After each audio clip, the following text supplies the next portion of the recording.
بدر کے میدان میں جو جنگ ہوئی تھی 17 رمضان المبارک کو، 313 صحابہ وہاں تھے، لیکن ان کی مدد کے لیے اللہ نے 5000 فرشتے اتارے تھے۔ تو علماء وہاں کے متعلق ایک بات بیان فرماتے ہیں، ایک پہاڑ ہے وہاں پر جس پر فرشتے اتارے گئے۔ اس پہاڑ کو دیکھا گیا تو بالکل ریت کا ایسا، باقی سارے پہاڑ پتھروں کے، کالے کالے پتھر، ایک پہاڑ بیچ میں ریت کا، واللہ عالم۔ لیکن فرمایا بزرگوں نے کہ یہ نوری مخلوق کے اترنے کی وجہ سے ریزہ ریزہ ہو، فرشتوں کے اترنے سے۔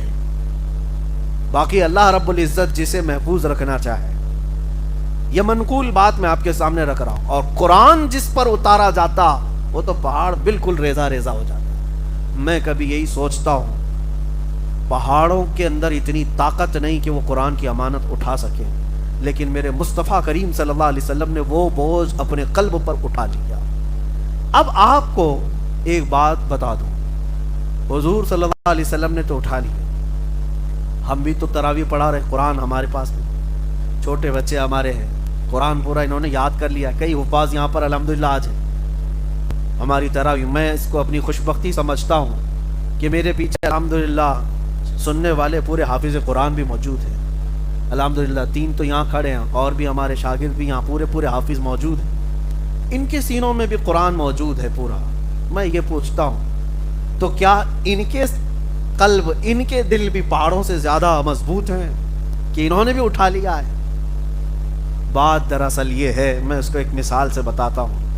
کرنٹ جو ہے، بجلی ایک جگہ کہیں پر سٹاک کی جاتی ہے، جمع کی جاتی ہے، اور اس کے بعد محلے میں ڈائریکٹ والے جو وائر ہے اس سے آپ بجلی کو، اس کے بلب کو لگا کر کے دیکھو یا فین کو لگا کے، فوراً جل کے گر جائے گا، فوراً جل کر کے گر جائے گا۔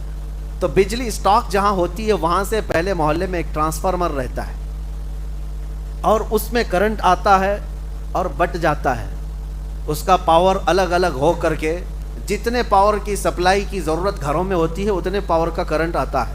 اس میں بھی 3 فیز ہے، تھوڑا ہائی پاور کا لائن لینی پڑتی ہے، لیکن جہاں سے کرنٹ جمع ہو رہا ہے ڈائریکٹ بڑا وائر کوئی بھی بلب کے لیے، فین کے لیے مفید نہیں، لگاؤ تو سب جل جائے گا، اڑ جائے گا۔ ٹرانسفارمر سے ٹرانسفر ہو کر کے جو پاور کم ہو کر کے آئے گا، پھر سارے بلب بھی روشن ہوں گے، فین بھی چلیں گے۔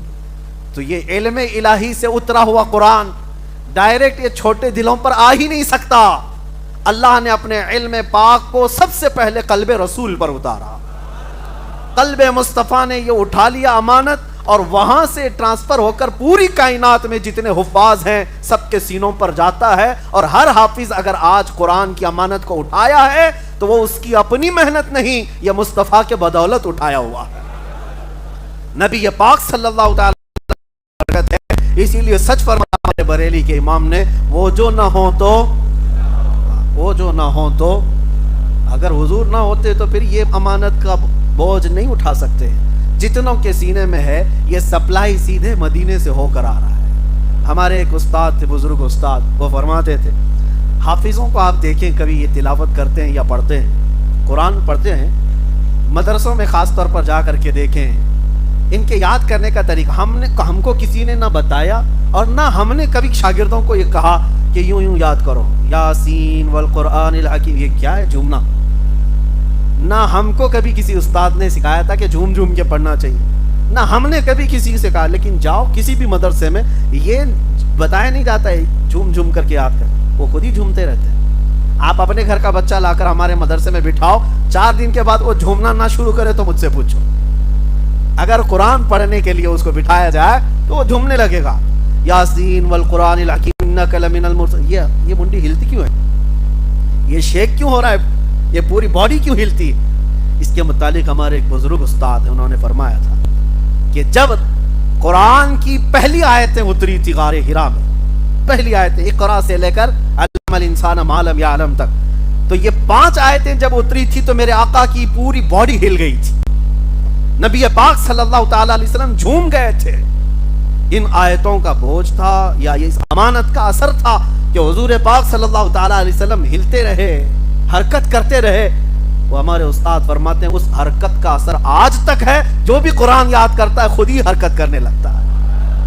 وہ اثر آج تک موجود ہے. جو بھی قرآن پاک آج یاد کرتا ہے وہ اسے بتانے کی ضرورت نہیں, خود ہی ہلتا رہتا ہے. یہ قرآن پاک. دوسری بات میرے عزیزو, اس کی تاریخ مجھے آج بتانی تھی, میں نے شروعات یہ بتائی. غار ہرا سے اس کی آیتیں شروع ہوئی, پہلی 5 آیتیں, پھر سیکنڈ مرتبہ میں 19 آیتیں آئی سورہ مدثر کی. علم الانسان ما لم یعلم تک پہلے بار نازل ہوئی. اس کے بعد دوسری بار جب جبرائیل امین علیہ السلام آئے تو یہ لے کر کے آئے, یا ایھا المدثر قم فانذر وربک فکبر وثیابک فطہر. 19 آیتیں پھر نازل.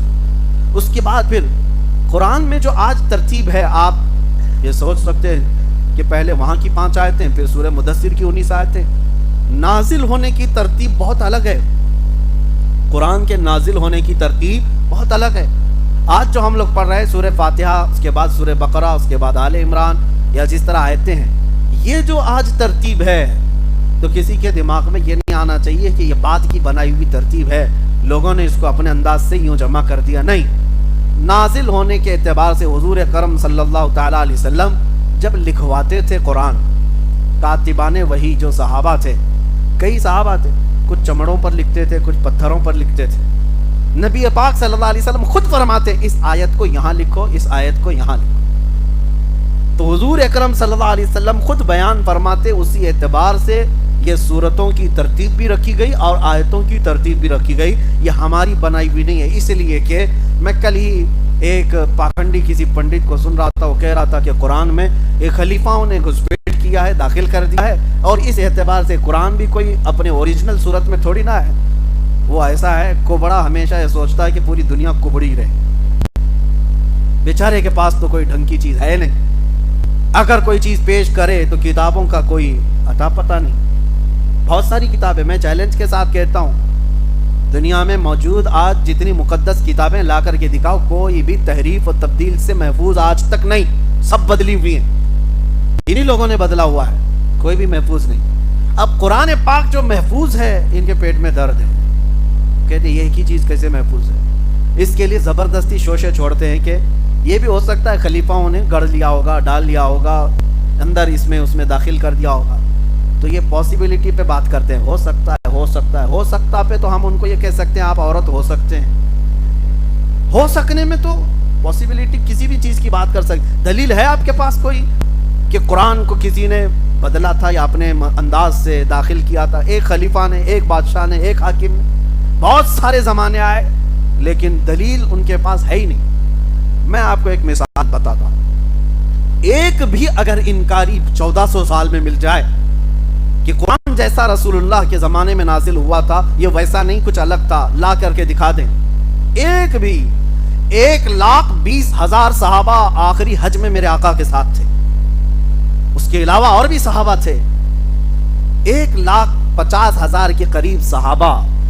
آپ سوچ سکتے ہیں ایک کامن چیز ہے سمجھنے کے لیے, کیا 1,20,000 سے زیادہ لوگ ایک جھوٹ پر جمع ہو سکتے ہیں؟ کسی ایک جھوٹ پر اگر ان میں سے کسی ایک کو بھی شک ہوتا کہ آیتیں ایسی نہیں ایسی تھی, حضرت ابو بکر کے زمانے میں ایسا ہو گیا, حضرت عمر کے زمانے میں ایسا ہو گیا, حضرت عثمان کے زمانے میں ایسا ہو گیا, ہم ایسا نہیں سنے تھے, ویسا تھا, لا کر کے دیا, ایک نے بھی نہیں کہا. حتیٰ کہ سب سے بڑے تعجب کی بات میں آپ کو بتاؤں, سب سے بڑے تعجب کی بات, خلفائے راشدین کا زمانہ, ہم تو الحمدللہ اہل سنت و جماعت صدیق اکبر کو اپنے سر کا تاج سمجھتے ہیں. خلیفہ ثانی عمر فاروق رضی اللہ تعالیٰ عنہ پر بھی ہم ظاہر سی بات ہے دل و جان سے تسلیم کرتے ہیں ان کی خلافت حضرت عثمان غنی کو. لیکن اہل تشیع, شیعہ جماعت, ان تینوں خلفاء کے متعلق متفق نہیں ہے. کھل کر کے میں بتا دوں, حضرت ابوبکر صدیق, حضرت عمر, حضرت عثمان, تینوں خلفاء کے بارے میں ان کا متفقہ قول نہیں ہے. ہاں وہ کہتے ہیں خلیفہ اول, خلیفہ ثانی, خلیفہ ثالث, لیکن ان کے عدل کے بارے میں, ان کی پرہیزگاری کے بارے میں, ان کی نیکیوں کے بارے میں ان سب کا اتفاق نہیں ہے شیعہ جماعت کا. یہ بات کیوں کہہ رہا ہوں؟ جن کو یہ تین خلفاء سے اعتراض ہے, اس جماعت نے بھی قرآن وہی آج تک تسلیم کیا ہے جو قرآن ہم نے تسلیم کیا ہے. قرآن شیعوں کے پاس بھی وہی ہے جو سورہ فاتحہ سے شروع ہو کر والناس پہ ختم ہوتا ہے. ان کی شیعہ جماعت میں سے ایک عالم نے بھی آج تک یہ نہیں کہا کہ صدیق اکبر نے قرآن میں ادھر ادھر کر دیا, یا عمر فاروق نے کر دیا, یا حضرت عثمان نے کر دیا. نہیں, شیعہ جماعت کے پاس بھی جو قرآن ہے وہ یہی قرآن ہے، اس پر سب کا اتفاق ہے۔ پوری امت کے جتنے فرقے پیدا ہوئے ان سب فرقوں کا بھی اس قرآن کے بارے میں کوئی اختلاف نہیں ہوا۔ یہ سب سے بڑی مثال ہے ان ظالموں کے لیے، پاکھنڈیوں کے لیے، جو کہتے ہیں کہ اس میں کسی نے داخل کر دیا، گھسا دیا۔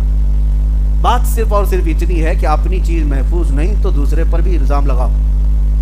اپنا گھر تو ٹھیک ہے نہیں، دوسرے کے گھر کو بھی بول دو کہ یہ صحیح نہیں۔ لیکن قرآن عظیم جس طرح میرے آقا صلی اللہ علیہ وسلم کے زمانے میں نازل ہوا تھا اسی صورت میں آج تک محفوظ ہے، آج تک قرآن پاک محفوظ ہے۔ اب چلیے دوسری بات میں آپ کے سامنے رکھتا ہوں۔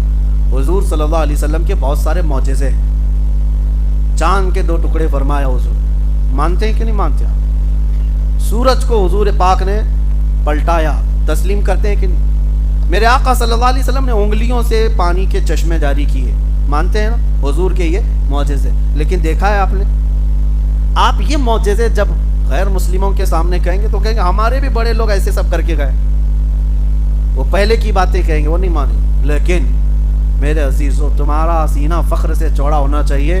آج تک میرے آقا صلی اللہ علیہ وسلم کا زندہ معجزہ کوئی ہے تو قرآن پاک۔ یہ چیلنج پہ چیلنج دینے والی کتاب ہے۔